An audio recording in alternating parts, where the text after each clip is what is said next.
Dövlət qurumları ilə işləmək nə dərəcədə asan ola bilər?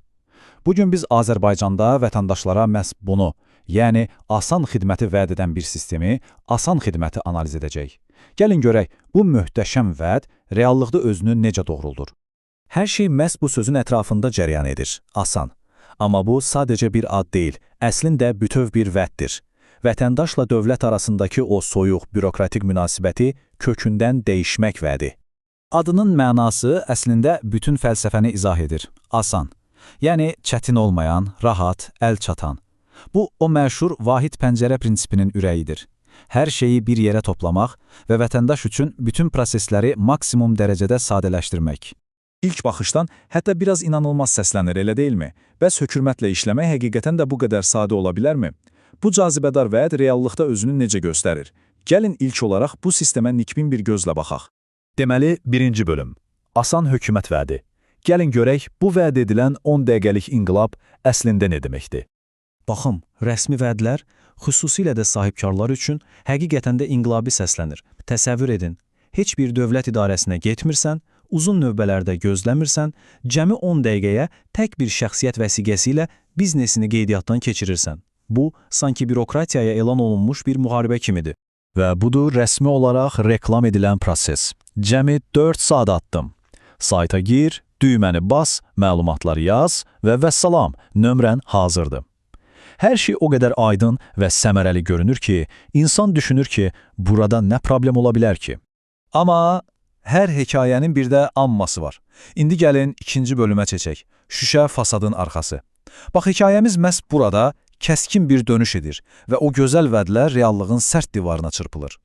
Və budur, bütün o asanlıq vədini, o möhtəşəm sistemi alt-üst edən o kritik məqam. Ən vacib yerdə, ən sadə bir funksiya, o balaca daxil ol düyməsi sadəcə işləmir. Bütün sistem məhz burada iflic olur.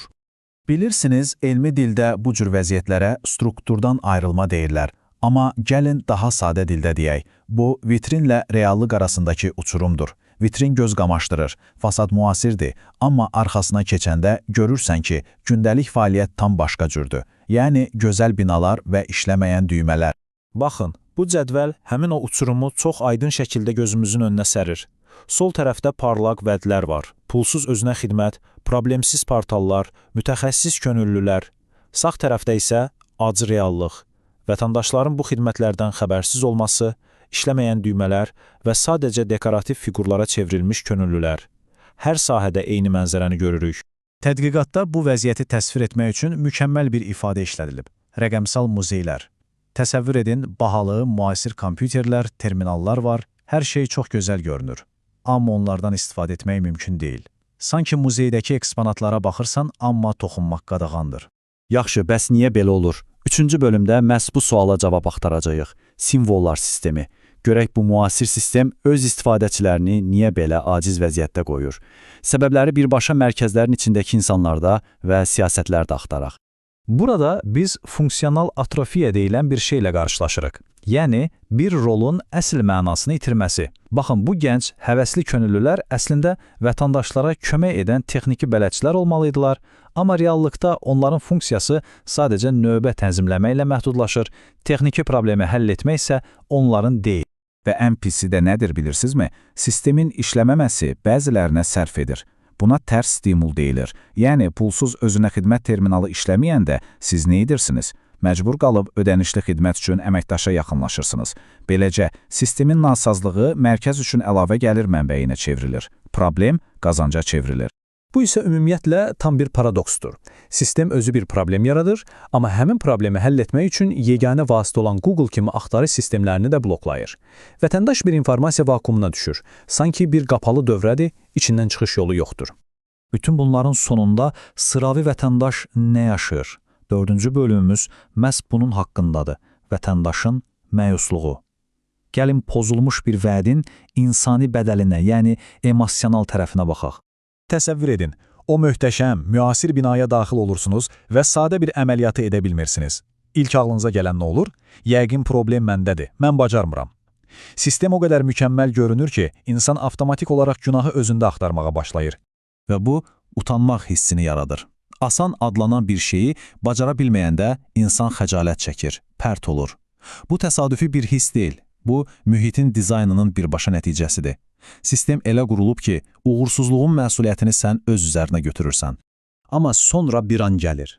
O an ki, kömək istədiyin könüllü də, onun çağırdığı menecer də aciz qalır.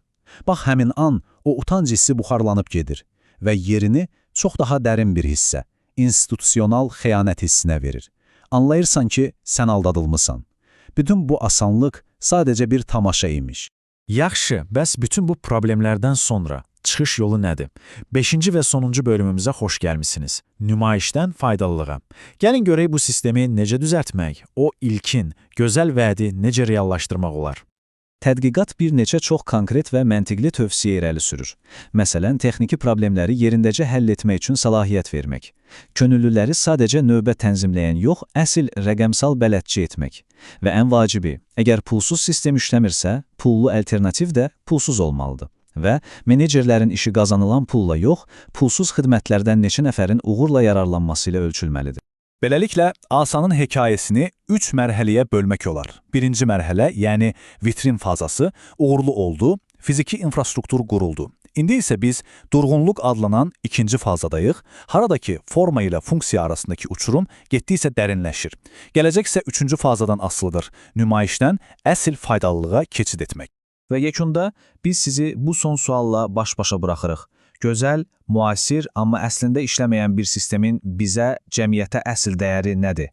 Bu sadəcə Asan haqqında bir sual deyil. Bu bütün ictimai xidmətlərdə görünüşlə məzmun arasındakı o həssas balansı düşünmək üçün bir fürsətdir.